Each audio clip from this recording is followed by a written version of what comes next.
Alhamdulillah, pada pagi hari ini kita bisa hadir di pengajian umum Kopi Ngaji. Alhamdulillah kita sudah masuk ke edisi yang ke-95.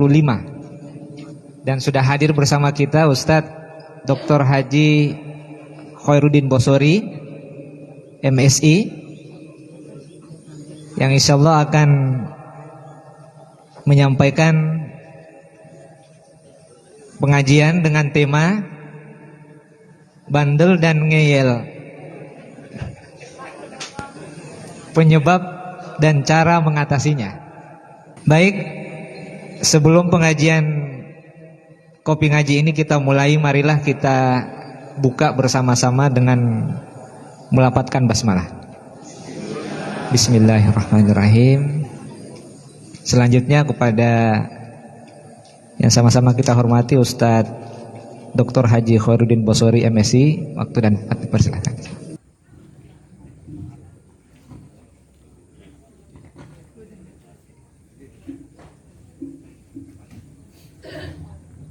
Bapak Ibu, hari ini saya diperintah Pak Zakir untuk berdiskusi dengan Bapak Ibu dengan judul bandel dan ngeyelan. Saya terus terbayang Pak Zakir waktu kecil. Kayaknya sengaja ini Pak Zakir memilih judul bandel dan ngeyelan. Padahal sebagian besar yang ngaji itu sudah setengah lebih ya Pak ya. Ini banyak yang lansia. Saya batin ini apa lansia itu ya masih bandel.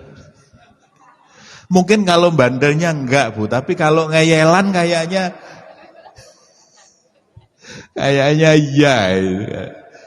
Nggih, maka saya pikir-pikir apa yang dimaksud Pak Zakir dengan bandel dan ngeyelan. Karena biasanya begini Pak, ketika panitia membuat judul, itu biasanya yang sering terjadi. Kan gitu tuh Pak. Lalu dibikinlah tema tertentu. Misalnya kalau judulnya bab sabar, itu kira-kira yang di situ itu banyak yang ora sabar, ngoten to Bu ya, belum sabar, maka dibikin pengajiannya bab sabar. Nah, ini kalau judulnya bandel dan ngeyelan apa memang bodeh? Banyak ya bandel dan ngeyelan. Nah, gini Bapak Ibu. Tadi saya cari di Kamus Besar Bahasa Indonesia apa yang namanya bandel dan ngeyelan itu. Tadi sengaja saya, apa yang namanya bandel. Rupanya bandel itu kalau kita lihat padanan katanya, kalau di Thesaurus itu bengal. Gitu Pak. Yang namanya bandel itu bengal, dugal. Itu bahasa yang sering kita dengar dulu, dugal, nakal, kepala batu, keras kepala, kurang ajar. Itu padanan kata dari bandel Bu. Rakalam nggih Pak Mun. Jadi tapi begini, ternyata di dalam kamus itu ada dua makna. Makna negatifnya seperti itu. Dugal itu ya keras kepala, maksudnya keras kepala itu napa Bu? Ya bandel nggih Bu. Susah menerima masukan, dikasih nasihat nggak bisa, nggih Bu. Saya pernah, nggih Bu, diminta oleh teman-teman untuk membantu senior kita yang keluarganya bermasalah. Mas sampean yang psikolog, mbok dibantu. Saya datang ke rumah beliau Pak. Setelah ngobrol, basa-basi dulu toh Bu sebelum kita menyampaikan maksud yang sebenarnya. Setelah cukup basa-basi, saya kemudian matur, Kang, ono poi, siapa tahu saya bisa membantu. Tapi rupanya memang beliau ini termasuk yang bandel Pak, yang keras kepala tadi. Jawabannya nopo Pak? nek orang ngerti masalahnya rasah melu-melu. Ah, niki bagian keras kepala kan ngoten niku, Bu. Kalau tidak tahu masalahnya enggak usah ikut-ikut. Wah, sudah, wassalam, Bu. Itu artinya saya kan enggak bisa masuk. Nggih, saya mau memberi saran, sudah ditutup. Karena dianggap saya enggak tahu masalahnya. Tanda keras kepala berikutnya begini, dia bilang kepada saya, kayak Mbak Yumu, kayak Kandanono. Yang disalahkan orang lain toh, Pak. Mbak Yumu kayak Kandanono. Nek kono berubah aku gampang kok. Lha niku tandane sing keras kepala niku biasane ngoten niku, egonya tinggi. Selalu yang disalahkan itu orang lain, Pak. Dan hampir tidak pernah menyalahkan diri sendiri. Nah, maka kalau kondisinya seperti ini ya sulit, Bu. Karena dari investigasi saya selama ini di kanan kiri dengan teman-teman, dengan pasangannya, ya memang masalahnya ada pada bapaknya. Nggih, Bu, masalahnya yang keras kepala itu bapaknya. Ya keras sekali, kepada istrinya juga keras sekali. Lalu saya tanya, lu sama istri kok keras sekali? Oh, Mas, kalau tidak begitu, nanti dia berani sama laki-laki. Loh, mosok sih berkeluarga kok menang kalah, berani tidak berani itu gimana, Pak? Nah, itu tanda kalau keras kepala. Nah, sudah keras kepala, ngeyelan. Waduh, itu angel, Pak. Dikasih tahu itu susah, Pak. Dikasih tahu susah betul. Kita mau masuk baik-baik, sudah ditutup pintunya. Nah, maka kalau yang begini ini, ya biasanya kemudian masalahnya nggak selesai-selesai toh, Bu. Karena selalu menyalahkan orang lain dan tidak mau mencoba untuk introspeksi. Nah, itu sisi negatifnya dari bandel, Bu, dari keras kepala tadi. Tapi ada, ini saya baca di kamus itu, bandel itu juga ada makna positifnya, Pak. Nggih. Bandel itu artinya tidak mudah rusak, awet. Nah, itu juga bandel. Maka kalau Bapak Ibu punya HP jadul kok masih dipakai, ngoten toh, Pak? Itu kan sering, oh ini bandel betul, kan ngoten, Pak? Ini bandel betul ini, meskipun jadul tapi masih mantap, masih fungsional. Itu juga bandel, Pak. Artinya sebetulnya bandel itu juga tidak selalu negatif. Oke. Dalam bahasa lain, dablek gitu, Pak. Dablek itu mungkin juga enggak keras kepala tuh, Bu. Dalam bahasa kita dablek enggak mau dikasih tahu. Tapi dalam makna yang positif, dablek itu juga ada manfaatnya, Bu. Karena hidup ini susah, kalau semuanya dimasukkan ke dalam hati, kurus nanti, Bu. Nggih, karena jadi bikin kita baperan.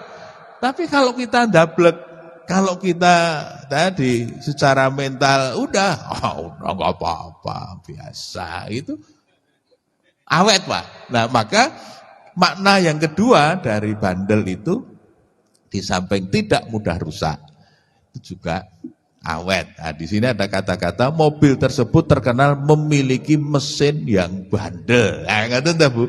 Nah, bandel itu artinya awet, tahan banting gitu, Pak, kuat menghadapi dinamika macam-macam itu, goncangan, menghadapi benturan, itu bandel. Nah, ngeyel.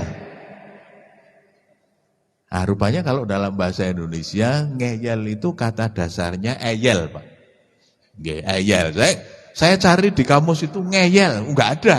Mungkin karena ngeyel itu bahasa Jawa gitu, tapi bahasa Indonesianya itu ternyata eyel. Saya juga baru tahu tuh, oh ternyata begitu saya cari, oh ternyata kata dasarnya itu eyel. Eyel itu apa? Ternyata eyel itu tidak mau kalah, Pak. Tidak mau kalah. Oke, tidak mau kalah, mau menang sendiri, Pak. Oke, mau menang sendiri. Nah, ketika kemudian ditanya, apa penyebabnya? Nah, penyebabnya tentu macam-macam. Ada yang internal, ada yang eksternal, ada macam-macam ya, Pak ya. Itu penyebabnya bisa macam-macam. Tapi mari kita lihat dari perspektif pendidikan. Dalam kitab Tarbiyatul Aulad fil Islam yang ditulis oleh Abdullah Nasih Ulwan, ketika sampai bicara tentang kaifiyatut tarbiyah, cara orang mendidik, nggih Bu. Itu ada beberapa yang disebut di kitab itu. Yang pertama adalah at-tarbiyah bil qudwah. At-tarbiyah bil qudwah, yaitu pendidikan yang dilakukan dengan modeling kalau dalam bahasa psikologi. Contoh, Pak, keteladanan. Artinya apa? Ada orang yang bandel, ngeyel itu karena contohnya memang begitu, Pak. Ngerti? Ya, karena memang modelnya itu yang bandel dan ngeyelan. Saya punya teman dekat, suatu ketika datang ke rumah konsultasi, Pak. Kang, aku harap konsultasi. Oh siap, karena teman baik. Nanti habis maghrib saya ke rumah. Oke. Saya kira ada masalah yang serius, apa gitu. Ternyata apa yang dikonsultasikan? Ya topik kita ini. Kang, anakku yang kedua, perempuan. Jadi ini anak kedua, anak yang pertama laki-laki. Anak yang kedua ini perempuan. Dulu sekolahnya di SMA Negeri 1. Pinter kan anak ini, Pak? Karena di SMA Teladan. Nengah Kang. Wah, anak kuwi ngeyelan tenan. Ngeyelan, nek tak kandhani sekecap dijawab rong kecap. Ngoten nggih, Bu? Kalau saya bilang 1-2 kata itu jawabnya bisa lebih panjang. Nah, nggih cah pinter toh, Pak? Karena anak pinter rasional, dia bisa menjawab dengan argumen yang bagus. Wah, bapaknya merasa khawatir. Ini kok anak perempuan saya ngeyelan. Saya itu hanya ketawa dalam hati. Karena apa? Kenapa saya ketawa dalam hati, Bu? Itu persis bapaknya. Persis bapaknya. Karena teman saya yang datang itu, ya seperti itu. Enggak. Plek, Bu. Pun. Persis bapaknya. Teman itu ya gitu. Kalau dikasih tahu ada aja ngelesnya itu, alasannya itu ada saja. Kang kolesterol nang lab nang kene ora ana kolesterol. Oh, itu persis bapaknya. Itu persis bapaknya gitu itu. Kalau dikasih tahu gitu kolesterol Kang. Lu ada loh Bu, temen itu. Sudah tensinya selalu tinggi. Sudah operasi empedu. Kalau tensinya selalu tinggi, sudah operasi empedu, itu kan sudah tidak boleh hal-hal yang bongso berlemak, jeroan, gitu-gitu, tengkleng, itu kan sudah nggak boleh toh Pak. Coba Pak. Nah, memang enak Pak. Waktu teman syukuran, nah karena syukurannya serius, dia belikan tengkleng dari Solo. Wah, nek tengkleng Solo kan istimewa nggih Pak. Nggih, kalau tengkleng Jogja kan di sini memang balung tok. Wah, sampai bersih itu kalau tengkleng Jogja, kalau tengkleng Solo itu memang istimewa. Dia belikan 2 napa niku Bu? Gentong ya, 2 kuali besar itu. Wah. Lalu MC-nya mengatakan begini, Bapak Ibu, teman-teman, sebelum kita mulai pengajian, kita persilahkan untuk menikmati hidangan yang sudah disiapkan. Bapak Ibu, yang pertama kali berdiri dan menuju kepada tengkleng, itu adalah teman saya yang sudah sepuh, sudah tadi operasi empedu, tensinya keluar masuk rumah sakit karena tensinya tinggi. Apa yang dia lakukan Bapak Ibu? Ambil tengklengnya itu serius sekali Bu. Wah mantap betul Pak. Sampai penuh Pak. Ada mata, ada lidah, ada semua dia coba, ada kikil. Yang belum ada cuma 1, kopi Pak.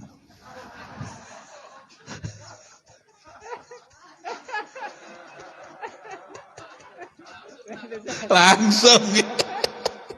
Alhamdulillah. Nah, waktu dia makan tengkleng Pak, begitu dia ngambil banyak sekali, sebagai sahabat tugas saya apa Bu? Tawasau bil haq wa tawasau bis sabr. Terima kasih Mas. Tawasau bil haq wa tawasau bis sabr. Saya harus mengingatkan dia. Tapi karena ngeyelan tadi loh Pak, kelas kepala, ada saja alasannya. Saya bilang begini Kang, tentu dalam bahasa yang santun. Saya sampaikan begini, Kang. Isih wani po. Ndak nggih pun halus nggih, Pak. Nggih to isih wani po, masih berani. Saya tanya begitu, Pak, dalam bahasa yang lebih halus. Saya tanya, Kang, masih berani? Jawabannya itu, loh, saya ini cuma melaksanakan pengajianmu. Kaget saya. Kapan saya menganjurkan makan tengkleng kecuali di tempat Pak Sakir? Kapan saya ngaji bab tengkleng? Rupanya dia bilang begini, Bu. Mas, umat Islam itu takutnya itu hanya kepada Allah. Benar kan? Kalau masih takut pada kambing, itu akidahnya belum betul. Saya bilang, Masya Allah, hanya mau makan tengkleng saja pakai pengajian, Pak. Itu memang kalau ngeyelan itu ada saja alasannya itu, Pak. Ada saja alasannya. Ada, Pak. Alasannya itu ada saja. Karena Islam itu takutnya hanya kepada Allah. Kalau masih takut pada kambing, sirik ya Pak ya. Awal lagi sampai sirik itu kita takut hanya kepada Allah. Wah, itu syirik kalau kita takut pada kambing. Waduh, bukan main. Terus ditambah lagi, Pak. Mas, kan kata sampean jangan mengharamkan apa yang dihalalkan oleh Allah. Ya Allah, itu karena hanya mau maam tengkleng, Bu. Kalau memang ngeyelan itu mau dikasih tahu seperti apapun ada. Nggih dalil dhewe, Bu. Dalil dhewe. Pak, mbok pun kendel leses ora usah ngrokok. Akeh simbahane biyen ngrokok itu kan 90. Akeh sing ora ngrokok malah mati. Ada saja alasannya. Ada saja. Nggih, Bu. Kalau memang dasarnya bandel, Pak. Ngeyelan itu dikasih tahu baik-baik saja, tidak mau masuk. Maka yang pertama, mari kita beri contoh ya Bu ya. Pendidikan yang baik. Monggo Bapak Ibu, kopi ini pun. Contoh yang baik itu nanti akan ditiru oleh anak-anak. Karena anak-anak itu adalah peniru ulung. Apa yang kita contohkan itu yang ditiru, Pak. Nggih. Kadang-kadang Bapak Ibu bingung. Ini anakku yo ora kerja keras, ora koyo aku mbiyen. Kadang-kadang gitu, Pak. Kenapa tidak seperti saya? Enggak punya fighting spiritnya kok enggak muncul. Senengane meng dolanan HP, layah-layah. Mari kita cek. Apakah contohnya kerja keras? Bapak Ibu, kita kerja keras biasanya di luar rumah. Gitu, Pak. Panjenengan tindak kantor, ke pasar, atau kemanapun. Kita bekerja keras, kadang-kadang pulang sampai malam. Tapi di luar rumah.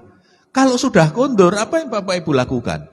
Istirahat, tidur, layah-layah, pertanyaan saya. Yang sering dilihat oleh anak-anak kerja kerasnya apa layah-layahnya? Layah-layahnya. Maka kalau kemudian yang ditiru oleh anak itu layah-layah, harap maklum.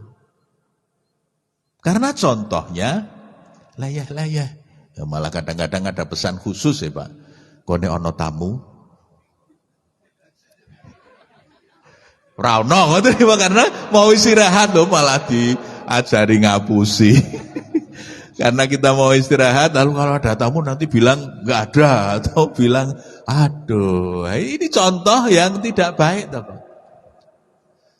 Kadang-kadang contoh yang tidak baik itu, mohon maaf Bapak Ibu, seringkali tidak sengaja terjadi.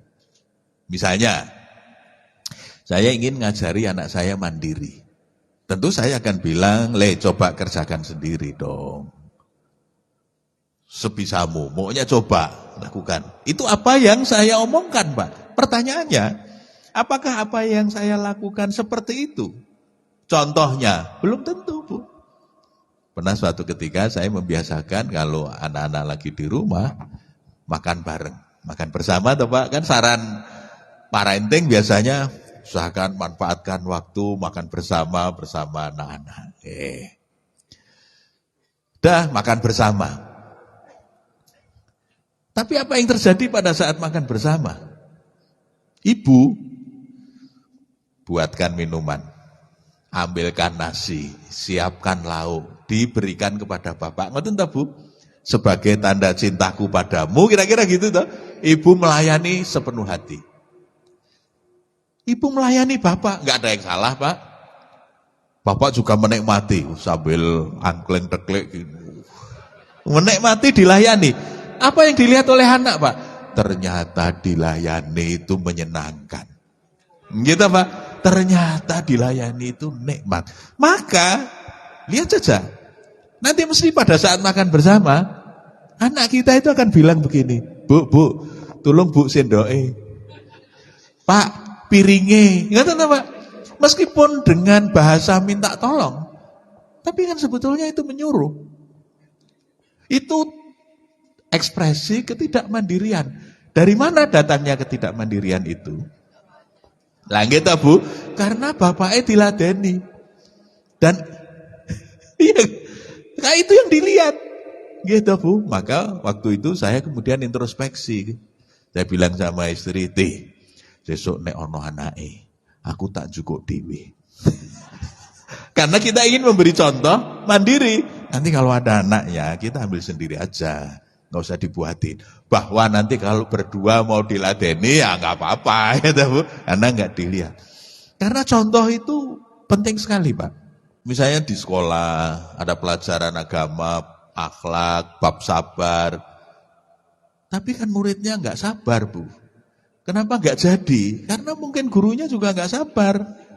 Lah bagaimana menerangkan bab sabar, tapi gurunya tidak sabar. Begitu ada yang ramai, siapa itu? Ya Allah, padahal baru mengatakan as-sabru. Wah gitu, baru menerangkan sabar adalah. Begitu di belakang ada yang ramai, udah marah, Pak. Ya nggak jadi toh, Pak, karena nggak ada contohnya. Maka pendidikan yang baik itu pertama beri contoh. Jadi apa yang ingin kita istilahnya nilai-nilai yang ingin kita transfer kepada anak-anak, itu kita yang harus menjadi model. Modelnya harus ada pada kita. Misalnya kita mau ngajari sabar, ya bagaimanapun kita harus belajar sabar. Kita mau ngajari tertib, ya orang tuanya harus tertib. Kita mau ngajari ngaji, ya orang tuanya harus ngaji, Bu. Ya ngaji, ya kayak mangkat. Aku anaknya sing kon mangkat ibune ora, mboten iso, Pak. Mas gak neng TPA kono, mboten ta, Bu? Kayak mangkat. Nek telat. Ya enggak bisa kalau enggak ada contohnya. Kapan itu saya ngaji di sebuah sekolah unggulan di Jogja ini. Ada keluhan, Ustaz. Kami di sini ini kira-kira 30% kasus keterlambatan. Setelah saya telusuri, ternyata yang bikin terlambat itu orang tuanya.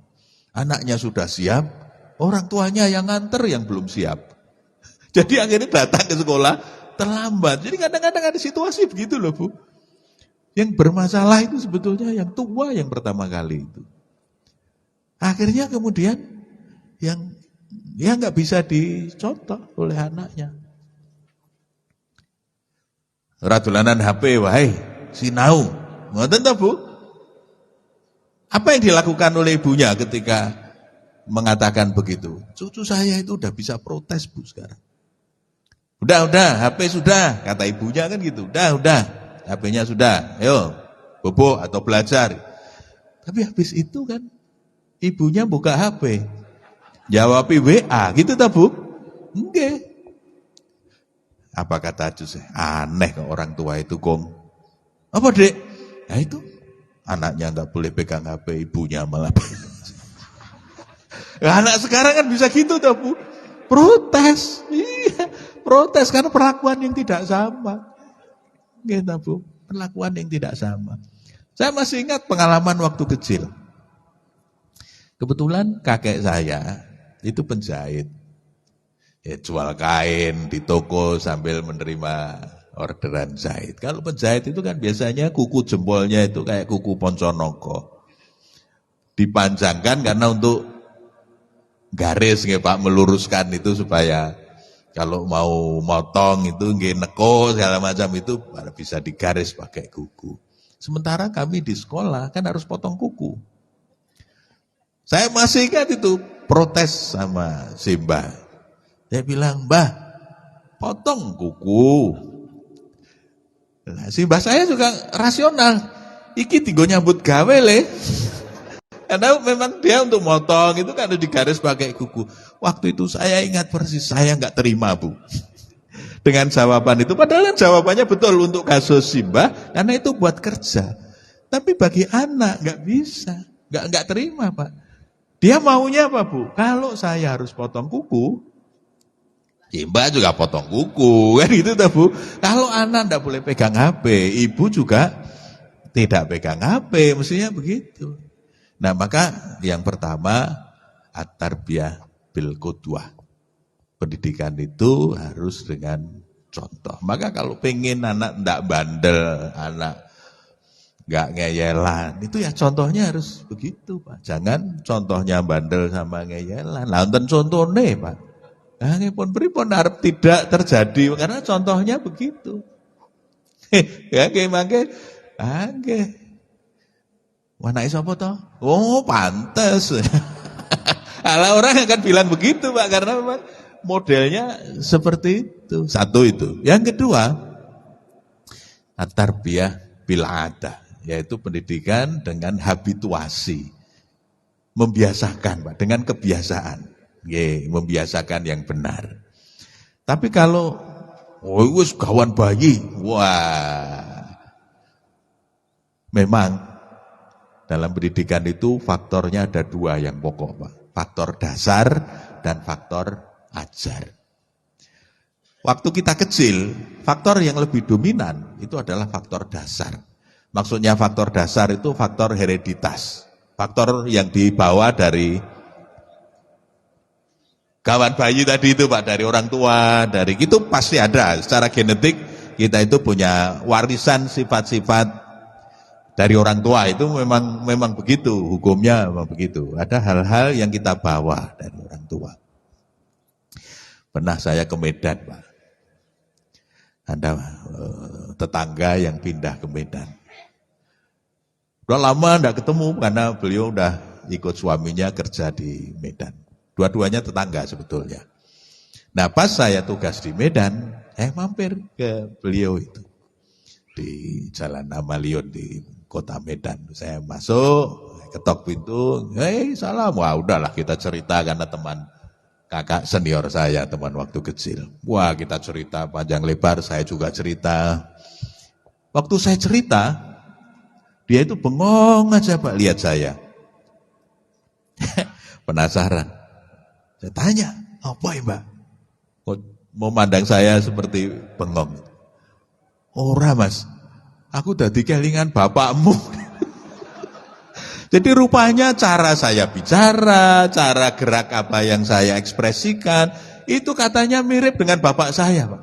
Saya bilang ya memang anaknya bapak ya. Kan memang anaknya bapak ya Pak. Ya nggak bisa tidak, itu menurun ke saya. Ada yang lebih mirip bapaknya, ada yang lebih mirip ibunya, ngerti Bu? Meskipun ada juga yang mirip tetangganya.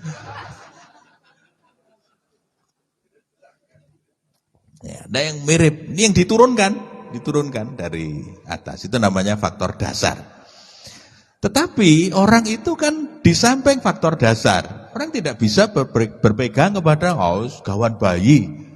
Aku ya koyo ngene iki, saya begini ini, kalau mau ya begini, kalau nggak mau ya sudah. Oh nggak bisa begitu Pak, karena ada faktor yang kedua, yaitu faktor ajar, faktor belajar. Masalahnya dia mau belajar apa tidak.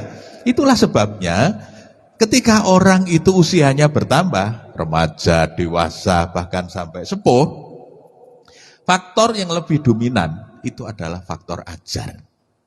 Mohon maaf Bapak Ibu, itu sebabnya istilahnya kalau ada orang yang sudah gede kok masih bandel, masih ngeyelan, sering disebut kurang ajar, mboten kurang dasar. Tapi kurang ajar. Kenapa disebut kurang ajar? Karena dia nggak mau belajar. Apakah keras itu nggak bisa lembut? Bisa. Kalau dia mau belajar. Sayyidina Umar itu kurang apa temperamentalnya Pak? Oh gitu. Oh, adik sendiri aja ngerti Islam parani arep dikamplengi ya, Pak. Iya kan? Tapi beliau kemudian bisa berubah menjadi sangat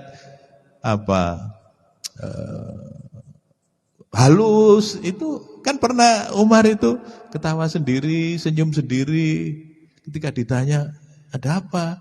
Ternyata ingat pada masa jahiliyah. Gitu, Bu. Nangis itu karena dia teringat waktu bikin patung dari kurma, habis selesai disembah, terus dimakan. Nangis melihat kebodohannya pada zaman jahiliyah. Dan kemudian ketawa sendiri setelah merasa, alhamdulillah, dapat petunjuk, bisa bersyukur, bisa berislam. Nah, maka apapun sebetulnya bisa kita rubah, Pak. Dari bandel, dari ngeyelan, itu bisa dirubah menjadi apa, Bu? Menjadi seperti Rasulullah Muhammad Sallallahu Alaihi Wasallam.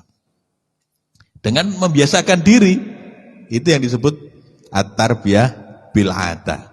Kita sendiri yang punya niatan, ya kita niatan dari dalam untuk membiasakan diri sesuatu yang baru, Pak. Ya namanya belajar ya masih naik turun toh Pak, kadang bisa salah lagi, nggak apa-apa, namanya juga lagi belajar. Kita dulu waktu belajar naik sepeda kan gitu juga toh Pak. Masih belum stabil ya, namanya belajar, bener apa-apa. Itu bagian dari proses yang harus kita jalani. Ibnu Hajar Al-Asqalani dalam Fathul Bari, Syarah Bukhari nggih, Ustaz ya. Itu menggambarkan Nabi itu dalam 3 sifat yang menurut saya menarik untuk kita tiru. Kata Ibnu Hajar dalam Fathul Bari itu menyifati Nabi itu kana alyanan nas. Jadi Nabi itu lemah lembut, Bu. Jadi rupanya Nabi itu orangnya bukan keras kepala, tapi lemah lembut, Pak. Orangnya kalem, kalau anak sekarang bilang cool gitu ya Bu ya, enak gitu. Orangnya itu siapapun itu nyaman kalau bersama Nabi. Itu alyanan nas. Yang kedua, wa akraman nas. Nabi itu murah hati, sangat pemurah. Apa ya kalau bahasa tempat saya itu nyah-nyoh. Nggih Pak, nyah-nyoh, murah hati. Lomo, nggih Pak, pemurah, lomo, ya akraman nas. Hatinya mulia sekali, melihat orang lain butuh bantuan, dibantu, ingin apa, kan nggih banyak sekali dalam tarikh kita baca. Dan nenek-nenek yang bawa beban digawake, ngoten ta Bu, nggih dibawakan sampai ke rumah. Padahal waktu digawake sampai ke rumah itu kan nenek ini ngoceh terus lah Bu. Karena benci dengan Muhammad, nak jangan pernah dengar kata-kata Muhammad. Pokoknya terus tetap dibawakan tuh sampai rumah. Begitu sampai di rumah ditanya, nak namamu siapa?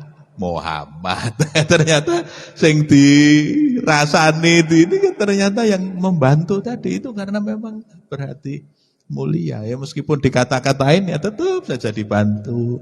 Gitu Pak. Mana Nabi nyuapin pengemis Yahudi di pinggir pasar, itu kan apa kebaikan hati Nabi. Nah kalau kita memberi contoh yang seperti itu dan anak-anak kita biasakan bagaimana kelembutan, bagaimana kemurahan hati. Jadi kok Bu anak-anak pasti juga punya hati yang pemurah Pak. Nah cuma kadang-kadang ngaten loh Bu, anak sudah mulai pemurah, tapi yang rem malah yang tua. Misalnya, ada uang di rumah, ada pengemis datang, lalu anak memberi yang agak gede. Itu kadang-kadang yang tua, dek, dudu sing kuwi, sing sijine. Nah, kan malah diarahkan ke yang kecil lah Pak, dudu sing kuwi. Padahal anak sudah memberikan yang besar. Tapi oleh yang tua malah, dek, dudu sing kuwi, sing iki wae. Malah diajari untuk memberikan yang kecil. Maka jadinya ya begitu, kalau memberi selalu mencari yang kecil. Maka kalau ada kaleng yang beredar, yang dicari uang besar napa uang kecil? Jadi seolah-olah kalau yang diberikan itu yang besar, tidak elok gitu loh Bu. Padahal kotaknya cukup nggak Pak kalau dimasuki yang besar? Cukup, cukup Pak. Tapi karena kebiasaan, akhirnya jadinya ya seperti itu. Pernah saya Jumatan di dekat Pura Wisata. Itu kan kawasan ada beberapa perbankan di situ. Saya tahu persis di situ itu banyak pegawai bank yang ikut Jumatan. Karena apa biasanya kalau pegawai bank itu pakai name tag itu loh Pak, pakai eblek nama itu ya Pak ya. Dari bank mana ikut.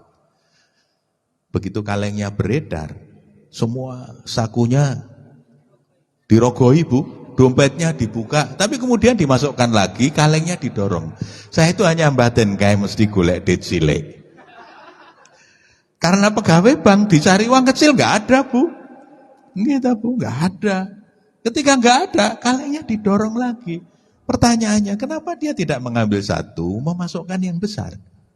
Gitu Bu. Padahal kalau ngambil satu, memasukkan yang besar kan bisa. Padahal kata Nabi, itulah nanti yang akan menjadi payung kita di hari perhitungan. Jadi pada saat kita dihisab, di antara yang akan menjadi pelindung kita adalah sedekah. Kata Nabi juga dikubur itu Pak, panas Pak. Nah yang membuat kubur itu dingin adalah sedekah kita. Maka kalau Bapak Ibu kepingin pesen kubur sing ngagem AC, nah, diperbanyak sedekah. Karena sedekah itu yang akan membuat kubur kita dingin Bu. Iya. Sedekah, Pak. Kata Nabi begitu. Nah, karena itu mari yang kedua adalah at-tarbiyah bil adah. Dibiasakan. Ketika membiasakan hal-hal yang positif tadi kayak Nabi, misalnya lemah lembut, pemurah, itu yang kita biasakan, Pak. Yakin saya, jadinya tidak akan bandel, nggak akan ngeyelan. Karena orang ngeyel itu kan karena hatinya keras, Pak. Coba kalau hatinya lembut kayak Nabi, ada yang memberi masukan, diterima. Meskipun itu harus dibiasakan, maka disebut at-tarbiyah bil adah, dengan habituasi. Harus dibiasakan untuk menerima kritik, tidak usah ngeyel. Saya pernah luput dikritik, sering, bukan hanya pernah. Suatu ketika saya lagi nyapu di depan rumah, Bu. Ada ustadz yang lebih senior lewat, mau nengok cucu karena kebetulan anaknya itu rumahnya tidak jauh dari rumah saya. Ya saya lagi nyapu di rumah gitu. Ya berhenti mampir. Assalamualaikum. Waalaikumsalam. Wah monggo Ustaz silakan. Setelah duduk. Nyun pangapunten Ustaz. Dia to the point. Saya mau matur. Ya mau ingin mengingatkan saya. Nopo Ustaz monggo. Tidak apa-apa silakan. Tapi dia bijaksana sekali. Ngomongnya tidak di hadapan banyak orang. Tapi berdua. Face to face. Hebat kan Pak, dia mau mengkritiknya itu tidak di hadapan banyak orang. Tidak di media sosial. Tapi langsung ketemu yang bersangkutan. Oke, saya punya family juga di daerah Kebumen dulu kiai yang keras. Kalau ada pejabat salah, tidak dibully Pak, tapi didatangi, diingatkan. Pak Bupati, tadi waktu pidato panjenengan enggak pas. Dalilnya begini, wah matur nuwun Kiai. Ternyata bupatinya menerima kalau berdua. Tapi kalau dibully di tempat lain, malah jadi fitnah gitu. Dan yang ketiga, kata Ibnu Hajar al-Asqalani itu, wa kana rajulan mirrijalikum wa kana annahu dhahakan basaman. Jadi Nabi itu yang ketika disifati oleh Ibnu Hajar al-Asqalani itu dohakan basaman. Napa? Bahasa bodehnya itu guyang-guyu. Humoris, nggih Pak. Humoris, suka bercanda. Gitu, dohakan basaman. Jadi mari kita tampilkan Islam kita itu Islam yang ramah gitu loh Pak.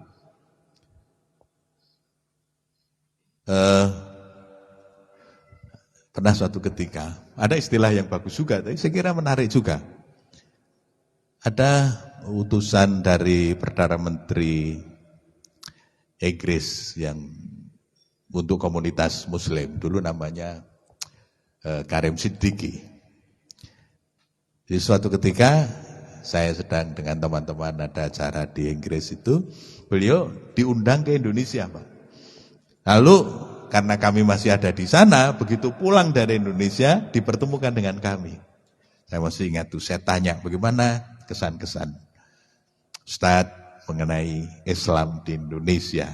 Saya membayangkannya, Islam di Indonesia itu moderat, gitu-gitu itu ya Pak ya. Ternyata istilah dia itu bukan itu. Dia bilang, saya kagum dengan Islam di Indonesia, karena Islam di Indonesia itu adalah relax Islam. Saya bilang, menarik juga ini. Islam relax, Pak. Gitu Pak, karena ada loh Pak, orang yang berislam itu ketok gokeng, wajahnya serius. Padahal Kanjeng Nabi itu dohakan basaman. Nabi itu banyak tersenyum, banyak. Maka tidak heran ketika Nabi mengatakan, tabassamuka fi wajhi akhika laka sadaqah. Sedekah yang paling murah itu ya sedekah senyum dah Bu. Nggih, guyang-guyu. Karena apa? Yang namanya kegembiraan, kesenangan itu kan menular, Pak. Sama juga dengan kesedihan, dengan kecemasan, kemurungan itu juga menular. Maka kalau kita berwajah murung, ketemu konco, itu mesti melu sedih ta bukan jane? Ngopo Mbak? Oh, apa yo Mbak? Wah, terus melu nangis. Lah, itu kan karena kemurungan yang kita tularkan. Tapi coba kalau kita banyak tersenyum, Mbak. Orang lain juga ikut tersenyum. Maka biasanya ada orang komentar begini, Mas, aku nek ketemu sampean iki seneng ya. Sampean iki kaya wong ora duwe masalah, kaya ora duwe utang gila. Kaya wong ora duwe masalah ya padahal masalah kita banyak toh, Pak. Apalagi seperti saya sebagai psikolog itu sudah masalahnya sendiri banyak, masih ditambahi masalahnya orang lain. Nah, kita Pak, kalau orang datang ke psikolog itu kan mesti bermasalah toh, Bu. Mas, aku harap sowan, saya sudah ini mesti ada masalah itu. Karena kalau tidak punya masalah itu jarang ke rumah saya, Pak. Jadi kalau ke rumah saya itu pas mesti anggere bermasalah. Besok minggu selora Mas. Opo? Aku harap silaturahmi semesti bermasalah. Ya resiko sebagai psikolog kan gitu ya Bu. Didatangi teman waktu bermasalah. Ning makin nek pon mari. Nggih, lali karo psikolog iki. Ning ya banyak yang tidak lupa dengan psikolognya.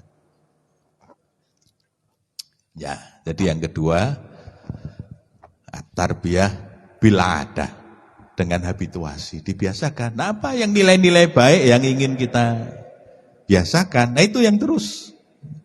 Karena kebaikan itu kalau tidak dibiasakan, nanti tidak bisa menjadi otomatis, Bu.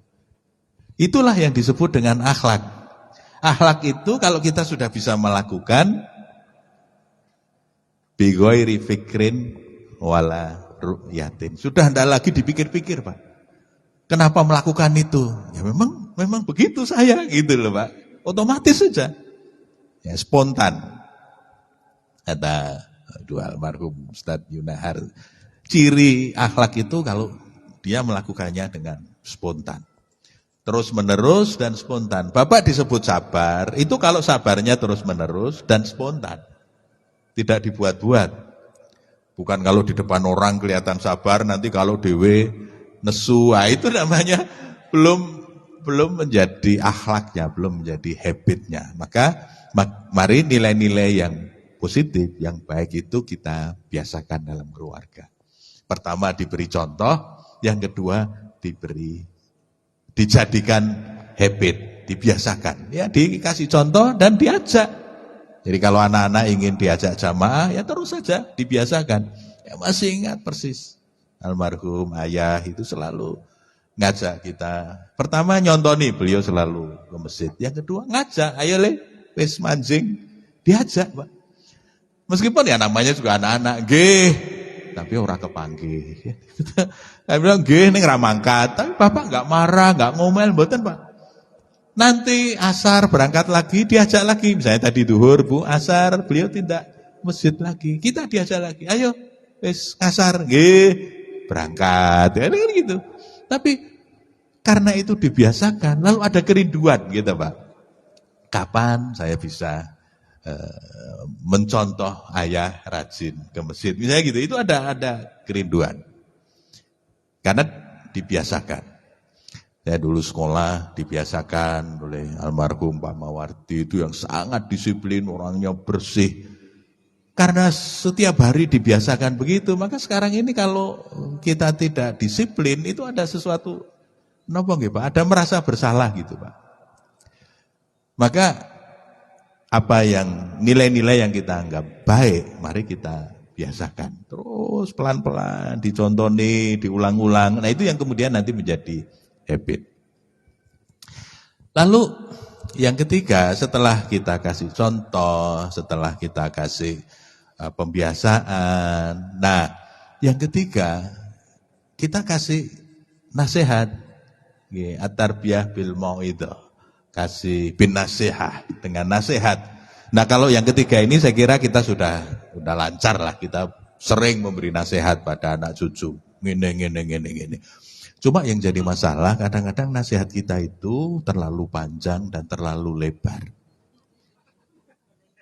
Nggih, Bu, terlalu panjang dan terlalu lebar. Sehingga kadang justru anak itu nopo istilahipun, nopo nek itu, Bu. Jenuh. Wah, jenuh karena nasihat kita terlalu panjang, diulang-ulang. Terlalu sering. Ya, terlalu sering dan kadang-kadang enggak pas. Memberi nasihatnya malah di depan orang. Misalnya ada tamu, ayo salim saya, salim. Karo tamu ki salim. Kasih nasihat. Anak kan kemudian mosok memberi nasihat kok di hadapan banyak orang. Gitu kan jadi merasa direndahkan toh, Bu. Nah, jangan begitu. Kalau kasih nasihat ya berdua dengan ungkapan yang pas, pilihan kata, momentum yang tepat. Itu kan itu bin nasihat. Bernas dan pas gitu. Itu cari yang. Saya punya pengalaman ini, kesan saya kepada Buya Syafi'i Ma'arif. Suatu ketika waktu saya jadi ketua PPIPM itu, sekolah saya kan enggak selesai-selesai, Pak. Saya pernah ngalami kuliah yang tidak selesai-selesai. Saking sabarin niku lho Pak, betul Pak. Saking sabarin udah dile sekolah mboten rampung-rampung. Karena aktivitas organisasi yang sedemikian rupa, karena tanggung jawab. Jadi proposal skripsi yang sudah siap itu sudah KKN segala terpaksa mandek 4 tahun, Pak. Terpaksa mandek 4 tahun. Waktu ketemu Buya, nah ini nasihat yang namanya at-tarbiyah bin nasihat itu bil mau'idhah yang luar biasa dari Buya itu. Sederhana nasihatnya. Oh, banyak orang sudah nasihati saya enggak mempan. Namanya aktivis itu kan kadang-kadang keras kepala nih, Pak. Nggih, kadang-kadang ngeyelan itu loh, Pak. Nggih, kadang-kadang waduh, problem kita itu ada saja alasannya. Ini kan soalnya tanggung jawab ini kita jadikan ketua, wah ini memprioritaskan organisasi dan sebagainya. Nasihat Buya itu sederhana. Nanya saya, Bu, udah selesai belum kuliahnya? Kayak Minang kan. Udah selesai belum kuliahnya? Belum Buya. Terus apa nasihatnya Pak? Kalau kamu jenius, enggak usah diselesaikan. Ngoten, kalau kamu jenius, enggak usah diselesaikan. Tapi kalau kamu biasa seperti saya, selesaikan. Mengaten niku, Pak. Ulang, Pak, saya itu senut.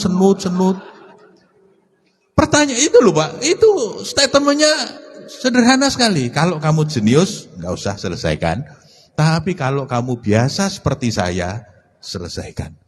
Kula niku mulih niku ya Allah, Buya saja merasa biasa. Mosok saya merasa jenius, saya mboten sopan gitu, Pak. Saya pulang itu senut. Wah, sudah saya kerjakan hanya beberapa bulan selesai. Saya bilang, wah terima kasih Buya. Karena Buya saya bisa jadi selesai sekolahnya. Gitu Pak. Itu karena nasihat yang pendek, Gitu Pak, tapi pas nggih. Nah, kita ini kadang-kadang kasih nasihat panjang lebar. Panjang lebar malah ora dirungokke nggih istilah anak-anak itu malah ora dirungokke. Ketoke kaya ngrungokke ning malah ming dolanan HP. Karena dinasihat terlalu panjang dan terlalu lebar dan nggak pas, momentumnya nggak pas dan situasinya nggak pas, mungkin bahasanya juga nggak pas. Nah kalau yang pas itu seperti Buya tadi, sederhana sekali. Kalau kamu jenius, nggak usah diselesaikan. Tapi kalau kamu biasa seperti saya, selesaikan. Malah mandi Pak, yo terampung. Niku mamane mboten ketemu Buya yang bisa memberi nasihat yang pendek tapi cespleng. Mungkin kula nggih ora rampung nih kuliah sekolah karena asik. Karena waktu itu kan logika orang yang ngayalan, ora lulus ora pathekan. Ora apa-apa akeh sing ora lulus ya dadi wong. Ah niku ming alasane sing ora lulus niku janjane kita Pak. Alasane ini wonten mawon, tapi Buya luar biasa, memberi sarannya sederhana tapi pas. Yang ketiga, at-tarbiyah bil mauidhah atau bin nasihah, dengan nasihat. Yang ketiga itu. Yang keempat, at-tarbiyah bil mulahadzah. Bagaimanapun yang namanya anak itu harus tetap diawasi, Pak. Belum bisa dilepas karena dia belum dewasa. Kadang-kadang pilihan-pilihannya masih belum akurat, masih belum pas. Maka perlu diawasi. Kalau rodo kebablasan ya digeret gitu kan Pak. Seperti ngundol layangan itu kan kadang diulur, kadang ditarik supaya bisa naik. Nek mboten ditarik iso jeblok tenan niku, Pak. Gitu. Apalagi kena angin yang jeblok, Pak. Napa malah nek layangane piring. Terus saya kemutan piring ya, Pak. Nah, kita waktu kita kecil kan ada anak itu yang memang belum lurus ya, Pak ya, harus diluruskan. Ya, ditarik, dienggokke itu supaya nanti dia bisa naik. Nah, tugas kita sebagai pendidik, sebagai orang tua itu bagaimana menarik. Jadi layang-layang yang mau jeblok itu loh Pak, yang mau surut, tarik. Karena menghadapi situasi gelombang yang seperti ini nggak mudah loh Pak anak-anak sekarang. Gitu, nggak mudah. Sangat tidak mudah. Sangat tidak mudah. Saya kemarin waktu ngaji itu dilapori MC-nya. Karena kebetulan MC-nya jejer dengan saya. Setelah selesai itu terus bisik-bisik, Ustaz, ada waktu. Napa? Badhe konsultasi. Konsultasi napa? Mumet kula. Nah, gitu Bu, nganggere konsultasi mesti bagian mumet ngeten niki, Pak. Napa? Anak kula wedok pripun? Kepencut kalih wong lanang merga media sosial. Napa Bu? Nek pun kadung tresno, niku kadang-kadang kan pun angel dikandani ta Bu? Padahal di media sosial sekarang kan bisa dimainkan. Wajahnya dibikin lebih ganteng. Profilnya diedit nggih, Bu. Enggak ireng iso dadi putih. Oke, diedit, Bu. Bisa template wajah orang lain, profilnya dibikin wow. Alamatnya di mana? Kata-katanya sangat manis, nggih, Pak. Anak ini jatuh cinta, Pak. Apalagi dijanjeni warna-warna. Tapi setiap kali mau temu darat selalu nggak jadi. Nggak jadi, wong ngapusi, gitu Pak. Nanti nek temu darat ketok le ireng, ketok le gitu.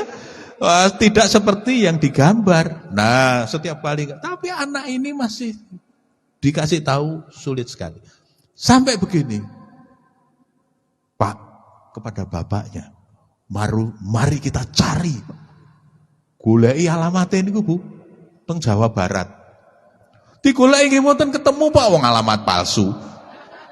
Goleki nggih mboten ketemu, tapi masih belum percaya pripun niku Pak, nek pun kebacut kedanan niku. Kan angel banget nggih Bu. Nah, maka bagaimanapun juga harus tetap diawasi. Ning le ngawasi ampun kaya CCTV. Gitu Pak. Nanti anak itu merasa tidak dipercaya, kok kabeh takoni. Ning di arep sapa? Bali jam pira? Wah, diinterogasi terus itu lalu anak enggak merasa dipercaya. Coba kasih kepercayaan, tapi kita juga secara bijak mencoba mencari tahu temannya siapa, kemana, apa yang dilakukan, supaya anak merasa diberi otoritas, tapi juga kita punya pengawasan dari jauh. Yang terakhir, ini pun setengah pitu. Yang terakhir adalah at-tarbiyah bil uqubah, pendidikan dengan hukuman, punishment, at-tarbiyah bil uqubah. Maksudnya napa Bapak Ibu? Kadang-kadang bandelen niku kebablasan. Kadang-kadang lengeyel niku kebablasan. Maka tegakkan aturan. Maka dalam berkeluarga itu perlu ada aturan yang tegas. Mana yang boleh, mana yang tidak boleh. Ingatkan Pak. Supaya anak ngerti, oh yang boleh ini, yang tidak boleh itu. Jangan ditukar-tukar. Kadang-kadang orang tua itu karena bingung. Lalu yang tadinya nggak boleh menjadi boleh. Misalnya anak kecil tidak boleh minum es. Kita bilang tidak boleh, nanti tidak pilek. Tapi begitu rewel nenggon mantenan, dek. Dele tengkas ese metu. Loh, biasanya nggak boleh minum es, kok malah sekarang esnya ditawarkan sebagai hadiah. Ini nggak konsisten, Bu. Maka kita harus konsisten bikin aturan yang tegas, mana yang boleh, mana yang tidak boleh. Nah itu yang membuat anak itu menjadi lebih mudah dikasih tahu. Karena apa? Tadi orang tuanya contohnya juga bisa dikasih tahu. Ngerti Bu? Membiasakan juga membiasakan lebih dialogis. Misalnya gitu. Nasihatnya juga yang bagus, pengawasannya, dan yang terakhir hukumannya juga yang rasional.